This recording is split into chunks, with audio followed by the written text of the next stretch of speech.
Jumpa lagi, masih bersama dengan Ibu, masih di Indonesia. Asik ya, mengupas bahasa Indonesia secara mudah, menyenangkan, dan tentunya asik. Ya, langsung saja ya. Apakah kamu pernah mendengar istilah tentang teks editorial? Kalau kamu sering membaca sebuah surat kabar, misalnya majalah atau koran, di dalam surat kabar tersebut biasanya banyak berita yang berisi kumpulan fakta dan informasi yang berguna buat kamu, betul kan? Nah, selain berita, biasanya dalam surat kabar juga menyajikan kolom lain yang berisi pendapat atau opini yang sengaja ditulis oleh pemimpin redaksi tersebut. Ya. Nah, kolom yang berisi opini ataupun pendapat dari pemimpin redaksi inilah yang disebut sebagai teks editorial ya. Atau kamu masih bingung dengan teks editorial? Oke, kalau memang masih bingung, silakan simak materi ini dengan sangat baik. Oke, yang pertama Ibu akan jelaskan dulu mengenai pengertian dari teks editorial ya.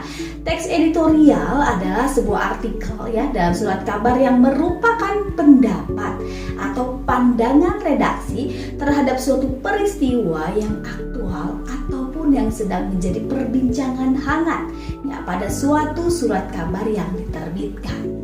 Isu ataupun masalah aktual ini dapat berupa masalah politik, sosial maupun masalah ekonomi yang berkaitan dengan politik ya. Contoh ya, isu yang sering diangkat itu misalnya mengenai kenaikan BBM ya, ataupun kebijakan impor dan lain sebagainya ya. Opini yang ditulis oleh redaksi tersebut ini biasanya dianggap sebagai pandangan resmi suatu penerbit atau media terhadap suatu isu aktual ya. Meskipun teks editorial ini adalah opini ataupun pendapat, namun ya dalam penulisannya tidak boleh sembarangan ya, ada aturan-aturannya ya. Tujuan dari teks editorial ya, Ibu akan jelaskan dulu mengenai tujuan dari teks editorial ini, mengapa kita perlu membuat sebuah teks editorial ya. Karena yang pertama adalah mengajak pembaca untuk ikut berpikir tentang isu aktual yang sedang hangat dibicarakan atau yang sedang terjadi di kehidupan sekitar.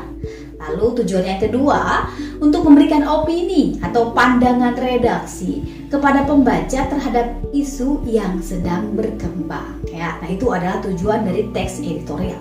Sedangkan manfaat dari teks editorial yaitu yang pertama, memberikan informasi kepada pembaca. Lalu yang kedua, merangsang pemikiran pembaca. Nah, yang ketiga, mampu menggerakkan pembaca untuk bertindak ya. Jadi sebuah teks editorial itu punya manfaat yang langsung mengarah kepada si pembaca teks tersebut ya. Lalu Ibu akan menjelaskan juga mengenai fungsi dari teks editorial ya. Fungsi yang pertama ini adalah menjelaskan berita dan akibatnya pada masyarakat ya. Lalu fungsi yang kedua ini mempersiapkan masyarakat akan kemungkinan yang mungkin bisa terjadi ya. Lalu yang ketiga, memberikan latar belakang dari kaitan berita tersebut dengan kenyataan sosial dan faktor yang mempengaruhinya ya, dengan lebih menyeluruh tentunya. Lalu yang keempat ini ada yang terakhir, meneruskan penilaian moral mengenai berita tersebut. Nah, itu adalah fungsi-fungsi dari teks editorial ya. Jadi membuat sebuah teks editorial itu bukan hal yang sembarangan ya, atau asal-asal saja dibuat oleh seorang pemimpin redaksi. Namun harus mempertimbangkan fungsinya kepada masyarakat ataupun kepada pembacanya ya. Oke, langsung saja Ibu jelaskan mengenai ciri-ciri dari teks editorial ya.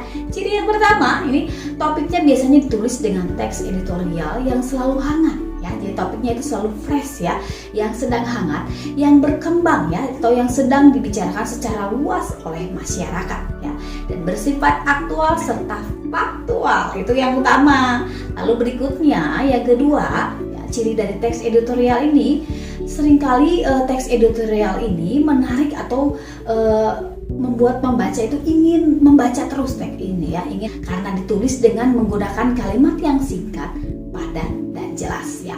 Lalu berikutnya, teks editorial merupakan sebuah opini atau pendapat yang bersifat argumentatif ya.